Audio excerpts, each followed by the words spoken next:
Minister المشاط from Egypt. You have the floor. Thank you very much, and thank you for the G7 for the invitation. A few words initially. Multilateralism is being tested, and therefore having this meeting, having the Global Alliance for Food Security and also the Global Crisis Response Group is extremely important to keep on reminding us that the only way forward is through collaboration and continued coordination. The minister from India mentioned 3 F's. I want to add a 4th one, which is financing. So it's food, fuel, fertilizer, and financing. And all of these affect any country's development strategies going forward, particularly coming out of COVID with very limited fiscal space.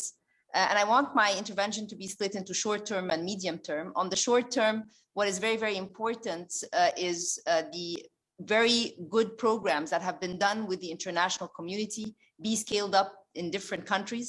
For example, in our case, we've had very important agriculture, seed resistant crops, SME lending. Many of the colleagues from the IFIs that mentioned programs, many of them are in Egypt, and there's a very good opportunity for South-South collaboration that could happen to be able to help the alliance save time in trying to replicate what has worked in countries, in a country such as Egypt, which is big, in other countries in the continent. So that's one important aspect that we can do in the short term.